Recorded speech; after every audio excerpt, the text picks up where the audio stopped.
Sofremos mais na imaginação do que na realidade. Na cidade de Chipre, no ano 300 a.C., vivia um comerciante muito rico chamado Zenão. Enquanto realizava uma viagem de Fenícia a Pireu, seu navio afundou junto com toda a sua carga, devido a esse único evento que estava completamente fora do controle de Zenão. Esse homem tão rico se tornou subitamente pobre. Imagine que você fosse Zenão. Como reagiria se o trabalho de toda a sua vida fosse perdido por forças da natureza? Qual seria a reação apropriada? Você estaria irritado? Sentiria que a vida o enganou? Para a maioria de nós, essas seriam reações normais, mas não para Zenão, o pai do estoicismo. Uma pequena mudança dura uma eternidade e uma pequena mudança de mentalidade pode produzir mudanças maiores e mais impactantes mais adiante. A essência do estoicismo é a própria definição de aceitação e indiferença. Após ler as obras de Sócrates e outros grandes filósofos, Zenão criou e ensinou o estoicismo. Segundo Zenão, embora não tenhamos muito controle sobre o que nos acontece, temos controle sobre como isso nos afeta.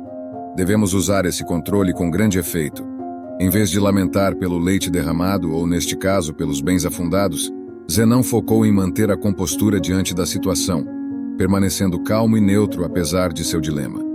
Hoje em dia, as pessoas inadvertidamente veem os estoicos como indivíduos inabaláveis, pessoas que não costumam chegar a extremos emocionais, como acessos de raiva ou ataques de ansiedade.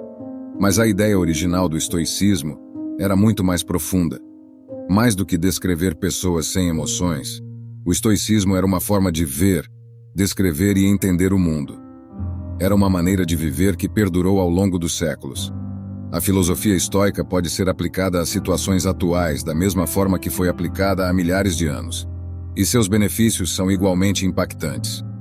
O estoicismo nos permite processar emoções negativas e experiências adversas, transformando-as em pensamentos que nos proporcionam uma perspectiva única do mundo. A perspectiva é tudo, e cada pessoa no mundo tem diferentes experiências e, portanto, diferentes perspectivas das coisas. Assim como os estoicos se reuniam, discutiam e ensinavam filosofia em locais públicos, sua filosofia geral era amplamente conhecida. Eles acreditavam que os princípios estoicos poderiam beneficiar enormemente todos, desde escravos até imperadores.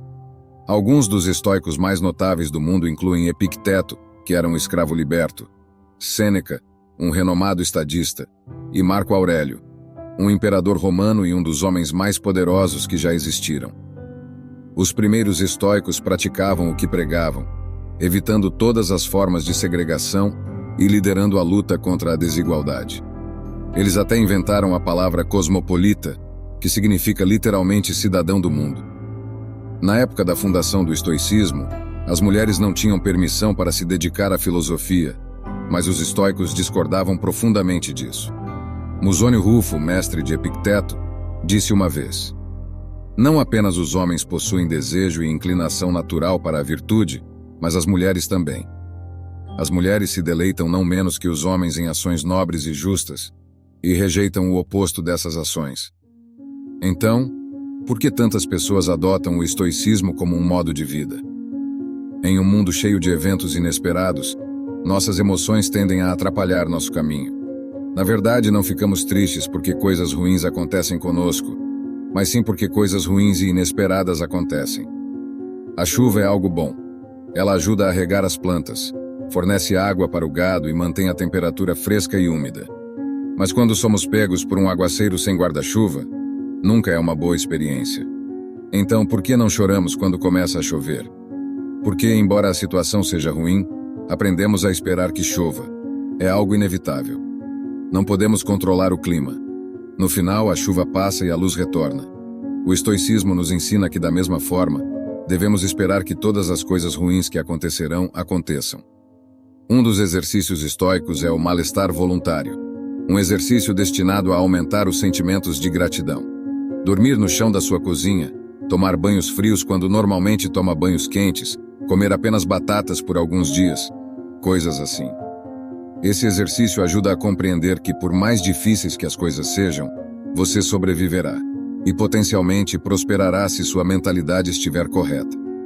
Ao ser capaz de suportar essas situações desconfortáveis, estamos indiretamente preparando nossa mentalidade para desgraças futuras.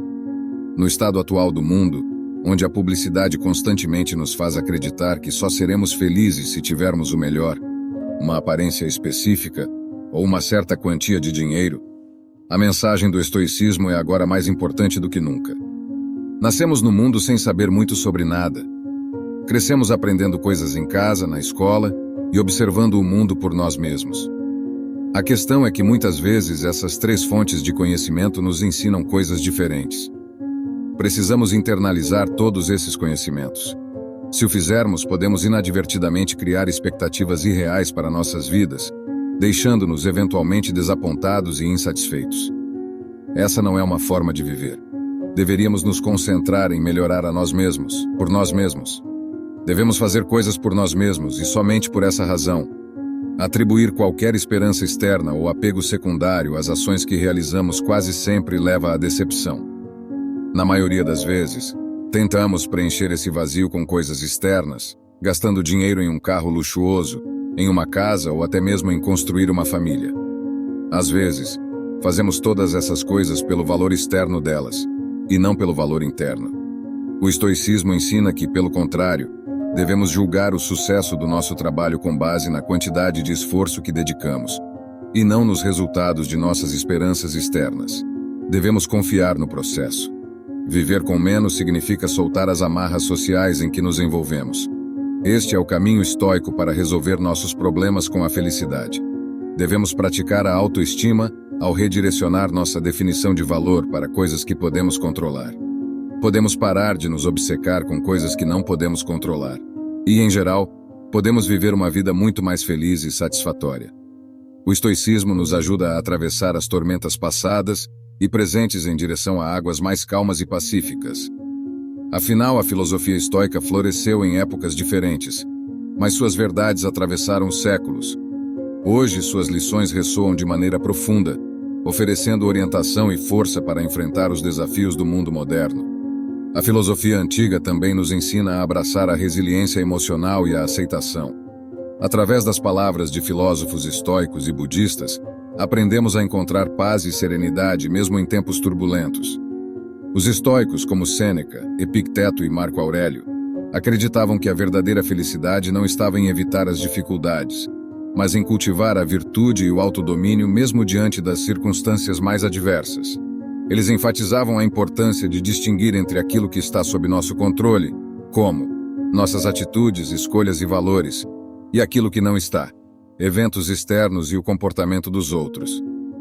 Ao nos concentrarmos apenas no que podemos controlar e aceitarmos o que não podemos controlar, podemos encontrar uma paz interior duradoura. A busca pelo propósito e significado é uma constante humana.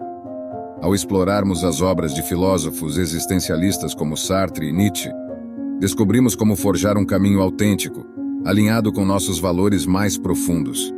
O estoicismo também nos lembra da importância dos relacionamentos e da comunidade. Ao estudarmos pensadores como Aristóteles, somos guiados a construir conexões genuínas e a nutrir laços que enriquecem nossa jornada. Embora o foco dos estoicos esteja em desenvolver a virtude e o autodomínio pessoal, eles não advogam pelo isolamento ou pela indiferença em relação aos outros. Pelo contrário, os estoicos acreditavam que os relacionamentos interpessoais e a vida em comunidade eram aspectos fundamentais para alcançar a virtude e a felicidade. Sêneca, por exemplo, escreveu extensamente sobre a amizade e a importância de cultivar relacionamentos genuínos e sinceros. Ele argumentava que a amizade era um dos bens mais preciosos da vida e que deveríamos escolher amigos que compartilhem valores e objetivos similares. Além disso, ele enfatizava a necessidade de sermos úteis aos outros e de contribuirmos positivamente para a sociedade. Portanto, tanto o estoicismo quanto outros sistemas filosóficos reconhecem a importância das relações humanas e da construção de uma comunidade saudável para a busca de uma vida plena e significativa. Eles nos incentivam a cultivar conexões autênticas que contribuam para nosso crescimento moral e espiritual, enriquecendo nossa jornada pessoal. Nossa jornada chega ao fim, mas a jornada em direção a uma vida moderna imbatível apenas começou. Ao incorporar a sabedoria ancestral da filosofia antiga, você estará armado com ferramentas para enfrentar qualquer desafio e viver com autenticidade, propósito e fortaleza. Junte-se a nós nessa busca por excelência e transcendência. Inscreva-se, compartilhe e comece a jornada para se tornar verdadeiramente imbatível, usando a filosofia estoica para viver uma vida moderna de plenitude e realização. O estoicismo está cheio de ensinamentos como este, que são aplicáveis à nossa vida cotidiana. Portanto, encorajo você a continuar aprendendo sobre essa filosofia. Deixo aqui 2 vídeos repletos de sabedoria estoica que você com certeza vai gostar. Até a próxima!